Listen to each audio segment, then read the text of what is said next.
Okay, I'm going to be reading from script, so this is pretty awesome. We're coming to you from Disrupt the Media. This is the original roundtable. He works for my network. That's ESPN's Ian Fitzsimmons. I am ESPN's Pat McAfee, sitting in for Lance Taylor. It is brought to you by mybookie.ag. Go online, put in that promo code next round, and they're going to hook you up at checkout, mybookie.ag. What is the original roundtable? What is wrong with you? What is the original roundtable? There's no way I'm going to be able to stare at this camera and not stare at you, right, for 40 minutes. It ain't going to happen, but I'm going to do my best. Look at this hair, though. Like, I have been told that it looks a little like Kiefer Sutherland from the Lost Boys. Yeah, that was exactly where I was going to go. If you had some, like, kind of dark makeup around your eyes, you could easily be in the Lost Boys with Kiefer Sutherland. Jason Patrick was in that thing, I think. Yeah. Is that Very right? underrated actor that didn't like mainstream Hollywood, so he would pick and choose his roles. Rush. I heard Rush was incredible. Rush. Yeah, Jennifer Jason Leigh, one of the more depressing movies, great soundtrack, great movie. And I heard he was up for Jim Morrison in Oliver Stone's The Doors, which went to Val Kilmer. Yeah, he would have been amazing. Val crushed it too, but I mean, Patrick would have been absolutely awesome. You know, there was an Allman brother, wasn't there, in Rush also? Greg Allman.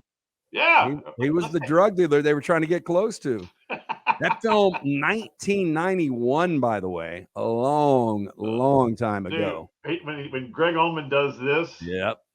Talking about shotgun to the head, oh baby.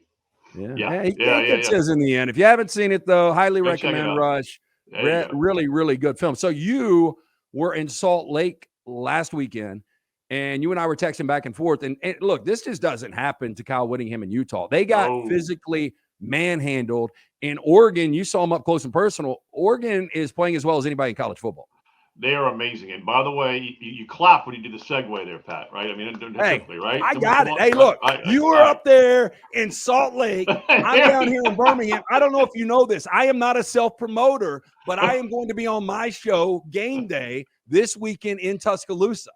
So we're excited about that. I get to see the GOAT. Hey, by the way, Nick Saban, I don't know if you know this. He comes on one show in America every week. He's a weekly guest for the Pat McAfee Show. So I get to see the GOAT. I don't feel good about this game for Nick Saban, though. I think Jaden Daniels playing at a high level. We'll get to that in a little bit, Ian. But I do want to get your take on the Oregon Ducks because my man Dan Lanning is coaching like he's in the SEC.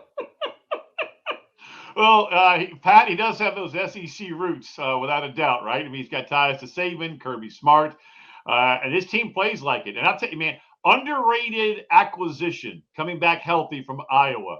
Justin Jacobs, number 4. Dude, he was sideline to sideline, and they haven't had him until last week. So, you know, that defense just got a heck of a lot better. And Bo Nix, man, they're up 35-6 on the Utes. You're right, man. That does not happen to a Morgan Scalley, Kyle Whittingham defense ever. When they got up 14-3, I'm going, oh my. Okay, see, now I'm going to start looking at you, dude. I mean, because that head bob right there. No, I will tell you this, though. I said going into the weekend, I thought this was going to be bad Bo. Like, I thought Morgan Scalley would have something dialed up, and Bo Nix would make multiple mistakes. And that kid, I mean, this is a guy that couldn't start for Auburn 2 years ago, and he's only got 1 pick this year. Completed nearly 80% of his passes, and he was locked in. When they jumped up 14-3, we were talking during the break, and Kelly Stauffer, former first-round pick, Seattle Seahawks quarterback, Colorado State Ram, he goes, this game's over. I went, whoa, hold on now. Anyway, no, it's over. And it was. Pig Farmer, nice story, but he ain't coming back against that Oregon defense. No, dude, they got 2 outstanding edge rushers. You got Jacobs coming back. The secondary is solid. But Bo Nix, after the game, told me we got a lot to clean up. I'm going, huh? I saw him just jump all over Troy Franklin, one of the best wide receivers in college football. Troy zigged when he zagged. He turned out when he turned in, or he should have turned in. And, you know, Bo had to throw it away. Comes over and just gets all up in him. Gave him the full burger, man. I mean, all the fixings on it. And you're up 35-6, and Rice Eccles, they won 29 of her last 30, 18 straight, and your mother ruined an All-American wideout. I mean, beyond impressive, man. So Oregon is that good, and they're a couple of decisions from being undefeated, meaning on fourth downs. Every now and then, forget the analytics, LT, Pat, whichever way you want me to call you. You want me to call you Pat the entire time? Yeah. Let's go with that. Okay, I'll roll with that.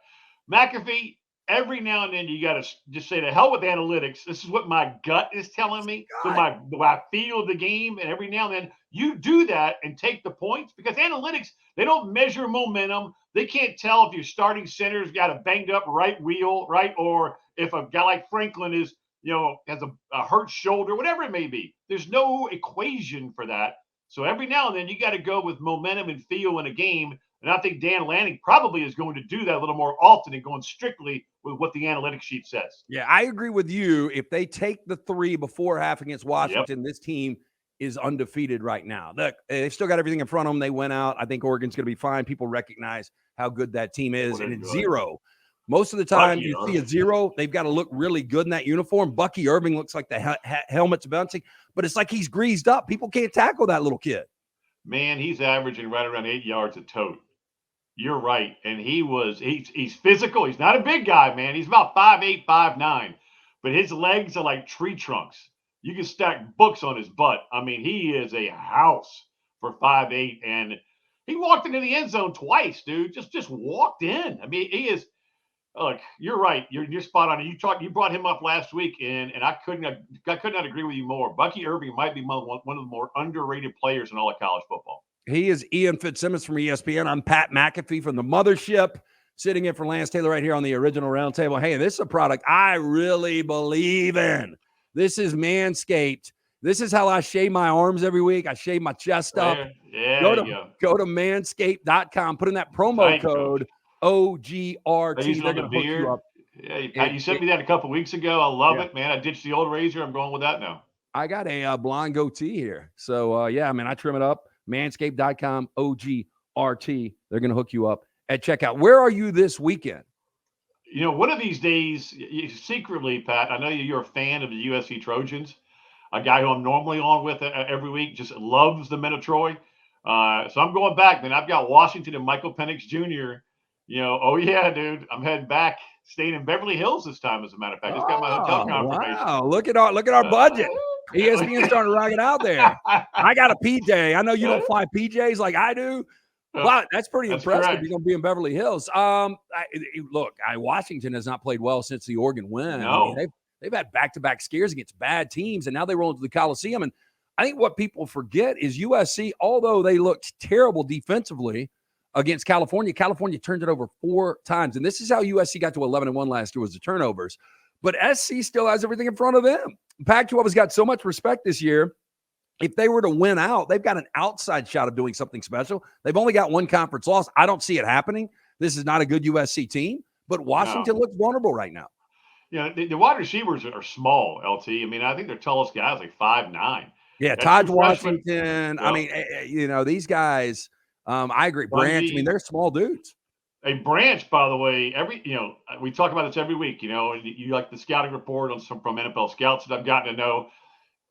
Look, Branch comes up organically in conversation. You're asking about anybody else who's like, this dude wearing 1 for SC is going to be legit. He doesn't get touches. They already love him. But he doesn't get touches. I know, man.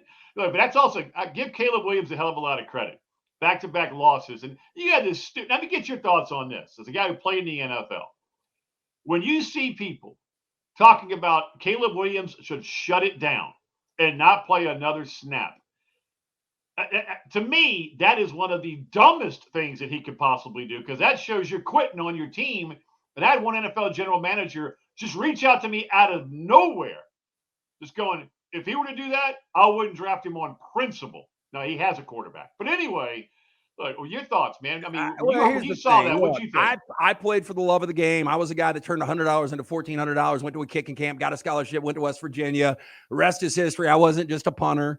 Punters are real football players, by the way. I was a kickoff specialist as well. I played in a Super Bowl. With all that said, Caleb knows that the stock would go down here if he was to sit out, opt out early. I just can't believe there are people out there, even from our network, that are endorsing the fact that he could shut it down whenever he wants. Look, here's the thing about Caleb Williams. I think the guy's a warrior.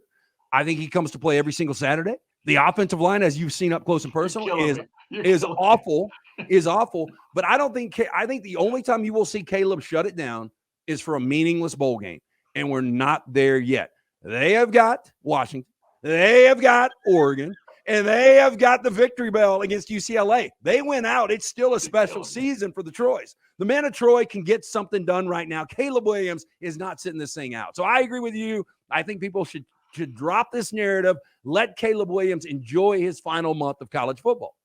Hey, can we get a little clap for the white sweaters at USC? I mean, every now and then, right?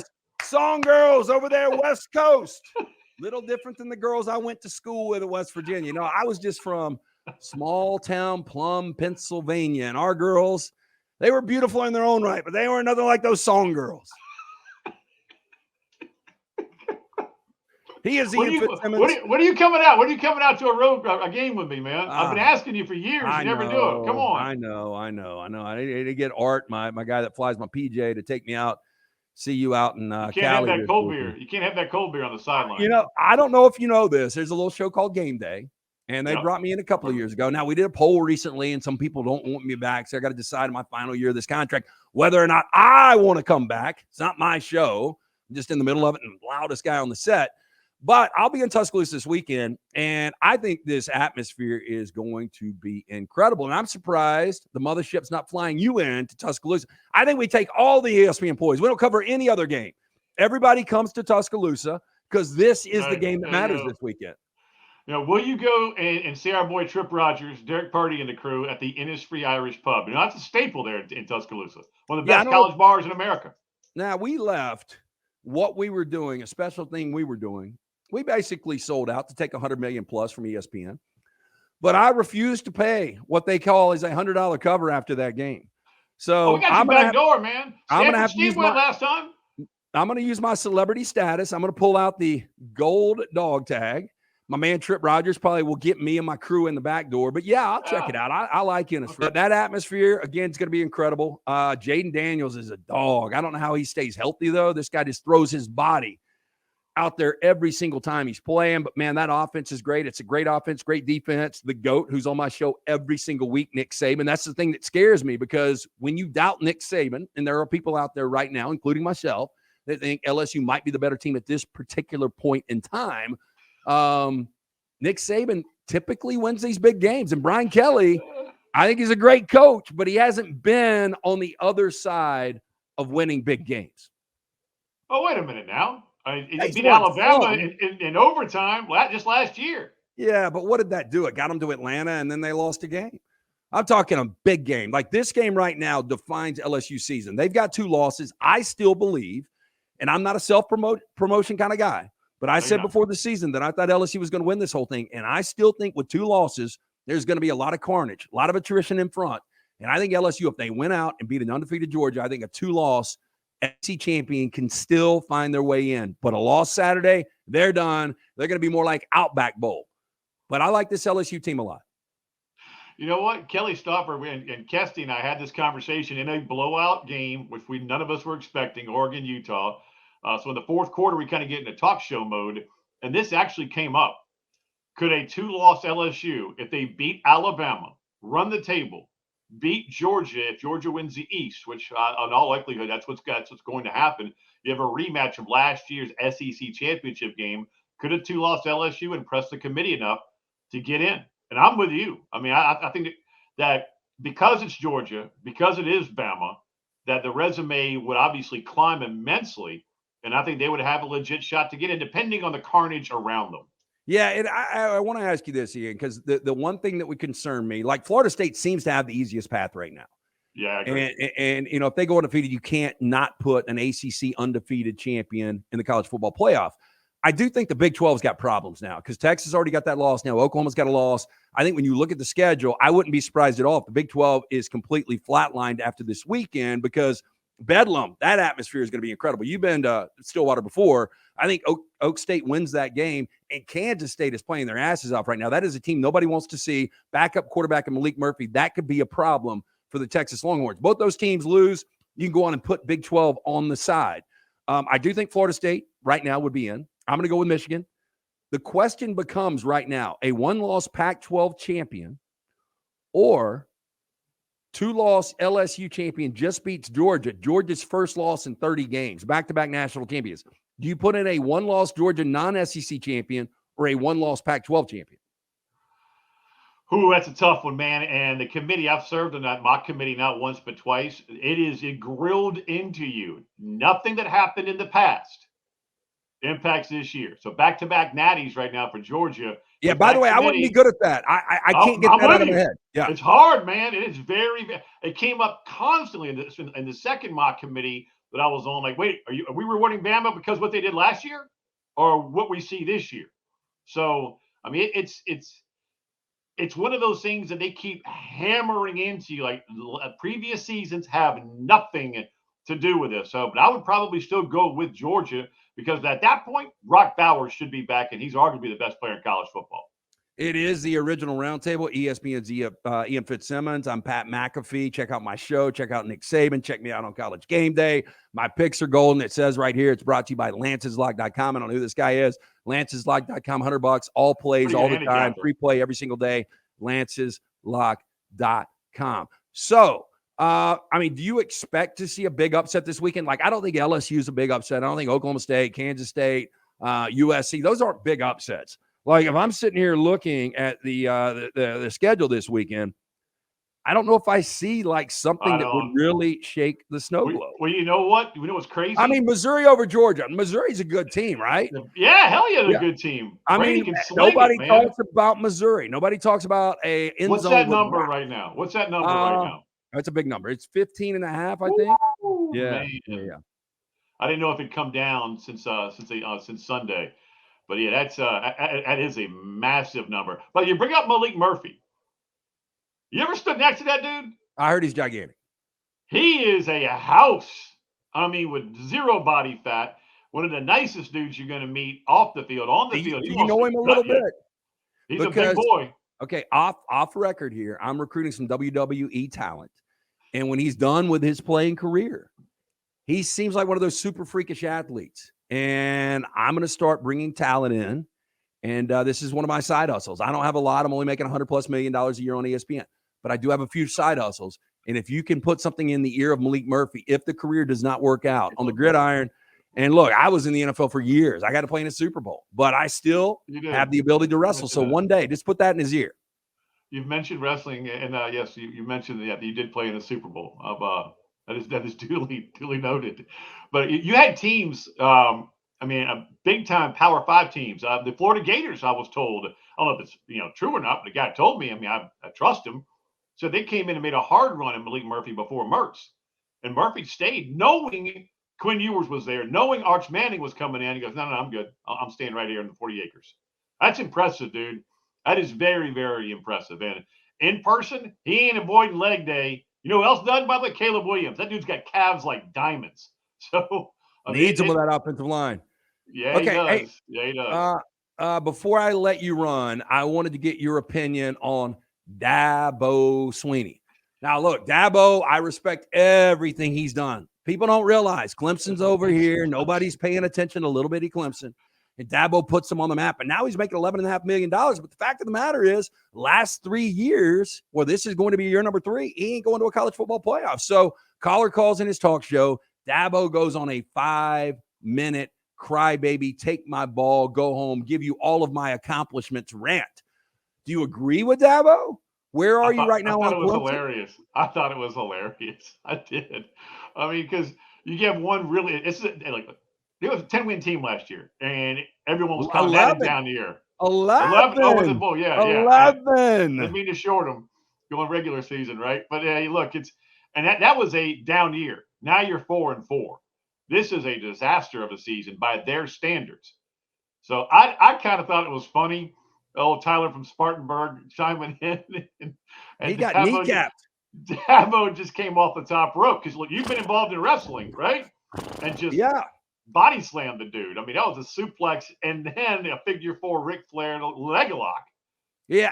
Tyler from Spartanburg. I liked it. I didn't have a problem with it. I'm not an insecure guy. I mean, I've got the gold locks. I got gold, like I wear it like Prime. I've got my gold dog tag. I did a poll recently. Guns Should I out. come back or not? And a few people said I shouldn't come back, so I might not come back. We'll see how my contract plays out. But I thought Dabo was a little insecure in the 5-minute rant. You're making $11.5 million. You've done a lot for this program. It's a kid calling in. Let it go. Let it go. I like Dabo, though. I love him. I think the response, was it right? No. Was it hilarious? A focus group of one. I thought it was. But also, Pat, think about this. When it comes to Dabo, he's got to start hitting the transfer portal. I know he didn't want to, but remember, Coach K didn't want to go one and dones. He got his butt kicked, right? Then what happened? He went one and done. One and done. That's what you got to do. You got to adapt. Yeah, so he's got to improvise. Hey, you've seen the movie Collateral, right? Yeah, you ever seen the movie? Hold on a minute. Heartbreak Ridge. He improvised. He adapted. He overcame. That's what you do. Gunny Sergeant Highway right there. Nick Saban, the greatest of all time, comes on my show once a week. Only national show in America that has the GOAT on. Sent me a jersey, a number 1 jersey signed by Nick Saban. He adapts. That's why he's still good. That's why he's coaching his ass off. Dabo says he's coaching his ass off. I think he's buying another house. I think he's building another house, building a big pool, big mailboxes, all that kind of stuff. Let's give it up for big houses, right? Let's give it up for big houses. Give it up for big houses. Hey, look, I was in this Disrupt the Media, which you can check it out here. Thumbs up, all that kind of stuff. This has been fun, by the way. And they got me to do a local mortgage read. I think it was Mortgage Right, mortgageright.com or something. And I was like, I hate to admit this now, but I'm in the 1%. I got a PJ. I'm making $100 million. And so I pay cash for my houses. So I pay cash for mine. But if you're in the mortgage, if you need a mortgage, hey, look, let's give it up for big houses. Yeah, my house is big, man. Hey, look, you keep working hard, man. You have a pool and a pond? Oh, I got a pool with a pond behind the pool. Yeah. Give it up for the pool behind the pool. Let's give it up for the pool behind the pool. There we go. There we go. Kentucky bluegrass. That's what I like to smoke. What was Carl's weed of choice? I love flower. West Virginia flower, Pennsylvania flower, Connecticut flower, any flower I can get a hold of, I'll smoke it. Hey, I'm going to let you roll.